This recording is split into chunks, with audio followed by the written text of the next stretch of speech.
Hello kabayan, today's video is magplantsa ko og pambansang sinina sa Arabo.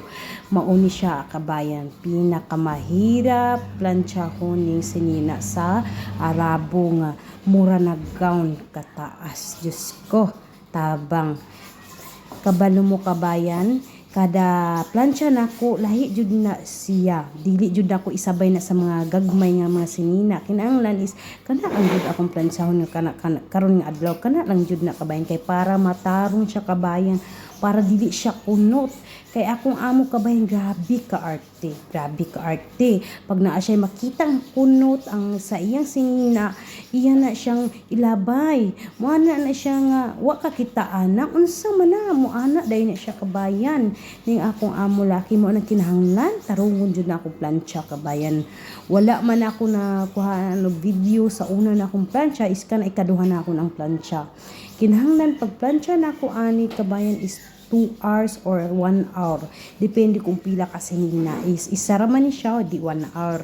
1 hour ni siya nga nahuman ako ni plancha kabayan. Kasi kabayan kailangan ako ni siya tarungon kabayan o gilingkuran na ako kay sakit na kaya ko ang kalawasan kabayan og yuko o pangitaon kung asa ang kunot tapit kabayan. Kinahanglan jud ni siya tarungon og plancha kabayan. Wala na kabayan, pastilan kani o kinahanglan pansyan ang ubos sa kilid nga wala kay makita nga kunot. Kinahanglan jud na siya pansyan o tindugan naman kabayan kay tan-aw naman kung asa ang naay kunot. Unya ni patong nako kabayan o kabayan. Ni patong nako kay di lay kaabot, kinahanglan patungan nato o. Kinahanglan tarungon jud siya kabayan kay ang akong amo jud gabi.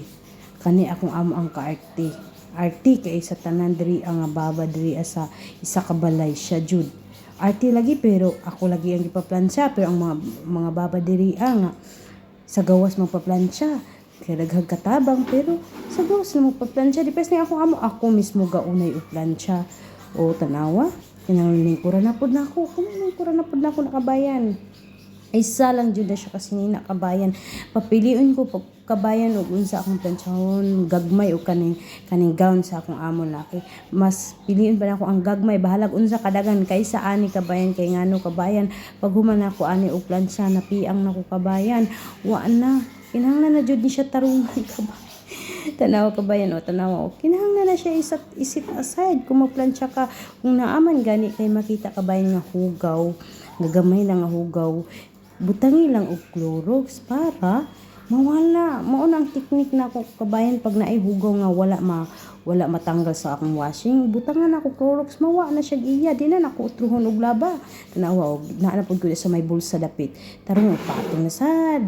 Mao lagi ning kaapan sa mga putot lagi. Kinahanglan pataas lagi ta inang tag cherry be kay para mataas ta tanawa kabayan.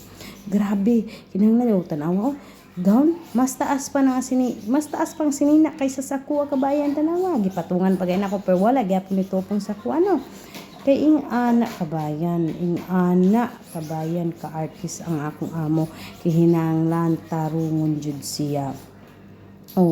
Kinahanglan tarungon siya kana kay hapit na ko ani mahuman kabayan, hapit ang mahuman ha kay kani kinahanglan mong siya walaon jud ang kaning kunot. Kinahanglan plain lang jud ang makita sa akong amo kay ingon pa siya unsa man wala nimo ni giplansya bisag mura ko na ako gipamaulan ani karon human na kabayan human ibalik na ako ni OTB akong ibalik ning bukal be ibalik kuhaon ako kay akong ibutang sa kabinet na sa ako ang amo.